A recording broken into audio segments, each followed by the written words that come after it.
अस्सलाम वालेकुम नाजरीन, सईद बलोच एक नई वीडियो के साथ आपकी खिदमत में हाजिर है। नाजरीन, बज़ाहिर ऐसे लगता है कि अस्करी नर्सरी में उगाई गई इन सियासी झाड़ियों यानी मुस्लिम लीग नून और पाकिस्तान पीपल्स पार्टी ने इस मुल्क को बाकायदा इस्टेब्लिशमेंट के हवाले करने का फ़ैसला कर लिया है। पार्लियामेंट हाउस से, हुकूमती ऐवानों से इस मुल्क के हवाले से कोई अच्छी खबर सुनने को नहीं मिल रही। एक बड़ी अहम खबर जो इस वक्त सामने आई है वो आपके साथ शेयर करते हैं कि वफाकी हुकूमत की जानिब से आर्मी चीफ की मुद्दत मुलाजमत बढ़ाने का फ़ैसला किया गया है।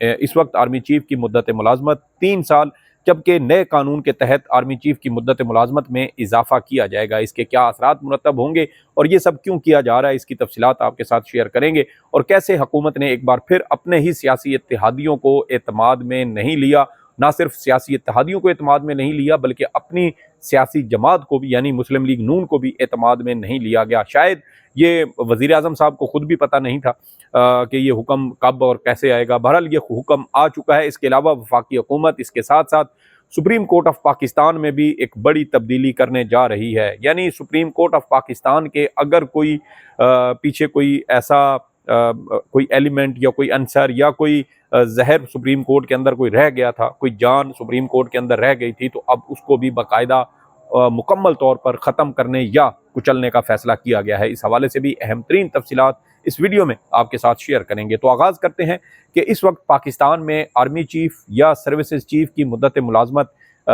3 साल होती है और 3 साल के बाद मुद्दत पूरी होती है और जो मज़कूरा आर्मी चीफ हों या सर्विसेज चीफ हों वो अपनी मुद्दत पूरी करके रिटायर हो जाते हैं। बसूरत ये कि वफाकी हुकूमत की जानिब से किसी आर्मी चीफ की मुद्दत मुलाजमत में तोसी ना की जाए। उसको साल, 2 साल, 3 साल के लिए उनको अगर तोसी नहीं दी जाती तो फिर जो मुकर्रर मुद्दत 3 साल है उसके मुकम्मल होने पर रिटायर हो जाते हैं। लेकिन अब वफाकी हुकूमत यानी मुस्लिम लीग नून की जानिब से अचानक एक बड़ी अहम पेशरफ्त ये देखने को मिल रही है कि वफाकी हुकूमत ने आर्मी चीफ की मुद्दत मुलाजमत में इजाफा करने का फ़ैसला किया है। आर्मी चीफ की मुद्दत मुलाजमत 3 साल से बढ़ाकर 5 साल करने का फ़ैसला किया गया है। इस हवाले से ये मुशावरत अभी हुकूमत के चंद ऐसे हलके हैं जहाँ पर यह मुशावरत हुई है, लेकिन इस हवाले से ना तो बाकायदा हुकूमत की जानिब से अपने सियासी इत्तेहादियों को एतमाद में लिया गया और ना ही मुस्लिम लीग नून की पार्लिमानी पार्टी को इस हवाले से बाकायदा एतमाद में लेते हुए ये फैसला किया गया। ये फैसला कहाँ हुआ, किस तरह हुआ, इस हवाले से शायद आप भी बेहतर जानते हैं, मैं भी जानता हूँ कि ये हुक्म कहाँ से आया होगा। और बज़ाहिर ऐसे लगता है कि मुस्लिम लीग नून ने वोट को इज्जत दो का बयानिया मुकम्मल तौर पर कुचलते हुए बूट को इज्जत देने का फैसला किया है। और यही नज़र आता है कि बूट की इज्जत इस वक्त वोट की इज्जत से कई गुना बढ़ चुकी है और इंतहाई शर्मनाक और इंतहाई ख़तरनाक किस्म की सूरत हाल है कि सियासतदान जो अवाम के वोट से मुंतखब होकर आते हैं वो ऐवानों में इस तरह आर्मी चीफ की मुद्दत मुलाजमत 5 साल करने का फ़ैसला कर चुके हैं। पहले ही पाकिस्तान में आर्मी चीफ की मुद्दत मुलाजमत अगर 3 साल होती है तो पाकिस्तान में वज़ीर आज़म की मुद्दत उससे भी कम होती है। इसके अलावा आप ये भी देखें कि वफाकी हुकूमत ने यह फ़ैसला अचानक किया है। इस हवाले से कोई बिल हुकूमती एजेंडे का हिस्सा नहीं था और ये एक सरप्राइज़ के तौर पर ये इकदाम जो है वो सामने आया है। और इस हवाले से कहा यह जा रहा है कि आर्मी एक्ट में ये तरमीम लाई जाएगी और आर्मी एक्ट में तरमीम लाने के बाद आर्मी चीफ की मुद्दत मुलाजमत 5 साल करने की तजवीज़ दी गई है। इस हवाले से वज़ीर आज़म ने अब अपनी पार्लिमानी पार्टी को आगाह किया है और साथ ही वज़ीर कानून आज़म नज़ीर तारड़ अरकान पार्लियामेंट को इस हवाले से ब्रीफिंग भी देंगे और इस हवाले से बिल बहुत जल्द पार्लियामेंट हाउस में लाया जाएगा। कौमी असम्बली के एजेंडे में ये बिल हिस्सा नहीं था और शायद ये प्राइवेट बिल की सूरत में ये जो चीज़ है ये सारी मंजर-ए-आम पर लाई जाएगी और फिर अब इसमें हुकूमती ज़राए ये भी कह रही हैं कि दीगर इत्तेहादी जमातों को भी एतमाद में लेकर बिल कौमी असम्बली में पेश किया जाएगा। तो ये देखें कि अचानक 3 साल से 5 साल करने की आखिर ऐसी नौबत क्या आई है? क्या हमारे इर्द गिर्द कोई इस वक्त जंग हो रही है जिसमें आर्मी चीफ की मुद्दत मुलाजमत का बढ़ाना ज़रूरी है? क्या हम हालत जंग में हैं या मुल्क या इस खित्ते के अंदर कुछ ऐसी सिचुएशन हो जहाँ इस तरह की सूरत हाल का सामना करना पड़े, तो फिर ये बात कहीं ना कहीं किसी न किसी हद तक समझ आती है। लेकिन इस तरह के अमन के हालात में इस तरह का एक इंतहाई अहम फैसला ये यकीनन हुकूमत के लिए उल्टा भी पड़ सकता है। और हमने तो माजी करीब में ये देखा है कि मुस्लिम लीग नून की जानब से जो है वो इस्टेब्लिशमेंट की माँ पर लिए गए बड़े अहम फैसले बाद में उन्हीं के गले पड़ते हुए दिखाई दिए हैं। मैं आपको ये भी बता दूं कि गालबन कोई 1994 या 1995 की बात है, उस वक्त एक बिल सर्कुलेट हुआ और उस बिल में आर्मी चीफ की मुद्दत मुलाजमत 3 साल से बढ़ाकर 4 साल करने की तजवीज़ दी गई थी। लेकिन उस वक्त से लेके आज तक इस बिल के ऊपर कोई हतमी फैसला नहीं हो सका था। उस वक्त गलबन बेनज़ीर भुट्टो की हुकूमत थी। 20 साल गुजर चुके हैं और उस बिल के ऊपर कोई पेशरफ्त नहीं हुई। वो बिल शायद आज भी कौमी असम्बली के किसी न किसी रिकॉर्ड रूम के अंदर शायद वो मौजूद होगा, धूल मट्टी के नीचे दब चुका होगा, लेकिन मौजूद ज़रूर होगा। और उस वक्त भी तहफ़्फ़ुज़ात यही थे कि आर्मी चीफ की मुद्दत मुलाजमत क्यों बढ़ाई जाए। बहरहाल 4 साल करने की तजवीज़ ये रखी गई कि आर्मी चौंके वफाकी हुकूमत की मुद्दत 5 साल होती है, तो इसलिए आर्मी चीफ चौंके हुकूमत के मतहत हैं, तो 4 साल आर्मी चीफ की मुद्दत होनी चाहिए।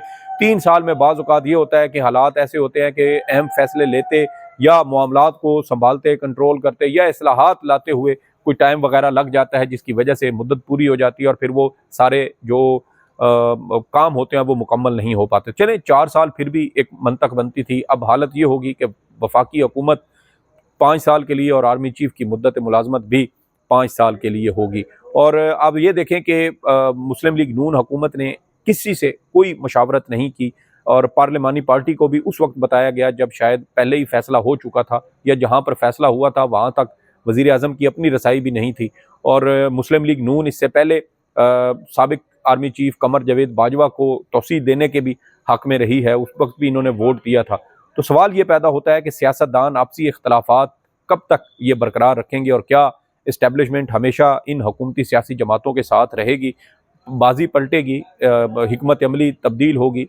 और जिस दिन ये पॉलिसी तब्दील हुई उसी वक्त जैसे कि इमरान खान ने 2 बार कहा कि शहबाज शरीफ साहब जो वज़ीर आज़म पाकिस्तान है शायद वो भी मिसिंग पर्सन बन जाएंगे। यहाँ इस वक्त हुकूमत बज़ाहिर ऐसे लगता है कि ऐसे इकदामात कर रही है जैसे इस हुकूमत ने, मुस्लिम लीग नून ने, पीपल्स पार्टी ने हमेशा ताक़यामत उन्होंने इक़्तिदार में रहना है, कभी उन्होंने इससे बाहर नहीं निकलना और इस्टेब्लिशमेंट अब हमेशा उनके साथ रहेगी। किसी किस्म के कोई लड़ाई झगड़ा या नोक झोंक नहीं होगी। लेकिन ये चीज़ जहन में रखने वाली है कि इस्टेब्लिशमेंट इस वक्त भी मुस्लिम लीग नून और पीपल्स पार्टी को धोखा दे रही है। बतौर सियासी जमात इस वक्त अगर आप देखें तो जो नुकसान मुस्लिम लीग नून और पीपल्स पार्टी गुज़श्ता 2.5 साल में उठा चुके हैं, इतना नुकसान आज तक दौरे आमरीत में भी इन सियासी जमातों ने नहीं उठाया। जो सियासी सरमाया था, जो वोट बैंक था, जो अवामी पजीराई थी, वो मुकम्मल तौर पर ख़त्म हो चुकी है।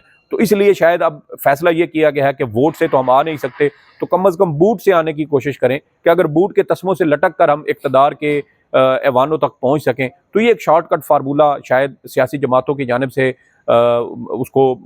उसका फ़ैसला किया गया है। और इसी वजह से मुस्लिम लीग नून हो या पीपल्स पार्टी हो, ये दोनों इस्टेब्लिशमेंट की नर्सरी में बूट नुमा गमलों में उगाई गई सियासी झाड़ियाँ हैं जो इस निज़ाम इंसाफ को ज़ख्मी कर रही हैं, जो इस सियासत को, जमहूरियत को मुसलसल ज़ख्मी कर रही हैं। और ये इंतहाई मैं समझता हूँ कि गलत सियासी फ़ैसला होगा हुकूमत का और इसके ऊपर मुकम्मल गौर व फिक्र करना चाहिए। पार्लियामेंट के अंदर पूरी डिबेट होनी चाहिए।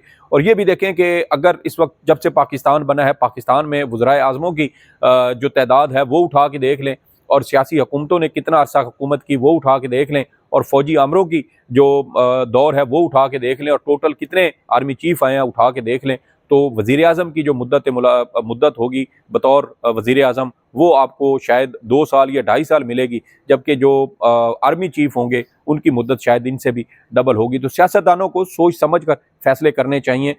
ये चीज़ जहन में रखें कि इस्टेब्लिशमेंट किसी की नहीं है, इस्टेब्लिशमेंट सिर्फ अपने आप तक महदूद रहती है। सियासतदानों के साथ उनकी कभी भी कोई मुस्तकिल जो लव स्टोरी है वो नहीं चलती। ये चीज़ अगर मुस्लिम लीग नून और पीपल्स पार्टी जैसी सियासी जमातें भी इतना रगड़ा और इतना धोखा खाने के बावजूद इसको नहीं समझ सकती, तो फिर ये तबाहकुन सूरत हाल बहुत जल्द इनको आकर घेरेगी और उस वक्त इनके पास फरार का कोई रास्ता नहीं होगा। और ये वो गलत सियासी फैसले होंगे जो मुस्लिम लीग नून और पीपल्स पार्टी की रही सही, जो पीछे कोई इनमें है ना रमक मौजूद है ज़िंदगी की, सियासी ज़िंदगी की, वो भी फिर इनसे ख़त्म हो जाएगी। और इस दूसरी जो इससे जुड़ी एक और अहम खबर है वो है सुप्रीम कोर्ट ऑफ पाकिस्तान के जजेज़ की तादाद में इजाफे की। इस वक्त सुप्रीम कोर्ट में 17 रेगुलर जजेज़ हैं, जबकि 4 एडहॉक जजेज़ भी सुप्रीम कोर्ट में तैनात किए जा सकते हैं।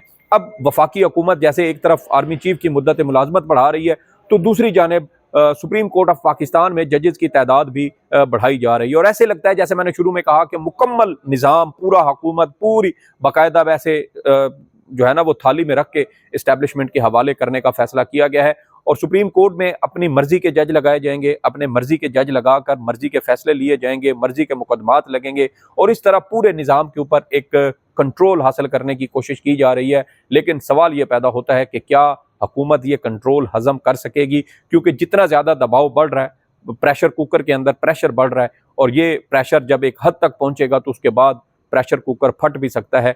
और वैसे भी इमरान खान की जानिब से आज एक नया नारा सियासी तौर पर दिया गया है, इंसाफ के लिए इनकलाब के नाम से। तो ये दोनों चीज़ें जो हमें पैरेलल चलती हुई, मतवाजी चलती हुई नज़र आ रही हैं, ये कोई एक दूसरे के जो है ना वो आप यूं कह लें कि 180 डिग्री आउट ऑफ फेज एक दूसरे के बिल्कुल मुतजाद हमें नजर आती हैं। तो सुप्रीम कोर्ट में जहां पहले 25 जज करने का फैसला किया गया, वहां 34 जज लगाने का मकसद ये है कि जो जज इस वक्त आइन और कानून पर अमलदारी का जो है वो अमलदारी की सोच रखते हैं, आज़ाद जहन रखते हैं, आइन और कानून की बालादस्ती पर यकीन रखते हैं, उनको मुकम्मल तौर पर आउट नंबर किया जाए और उनकी तादाद कम की जाए और अपनी मर्जी के अपने मनपसंद जज सुप्रीम कोर्ट में तैनात किए जाएं, ताकि ये जज भारी अक्सरियत में हो और बेंचेस अहम इन्हीं जजेस पर मुश्तमिल होकर बने, अहम मुकदमात इन्हीं जजेस के सामने अदालतों में मुकर्रर हों और इस तरह हर बेंच के अंदर हुकूमत के बिठाए, इस्टेब्लिशमेंट के बिठाए हुए जजेस की तादाद ज़्यादा हो,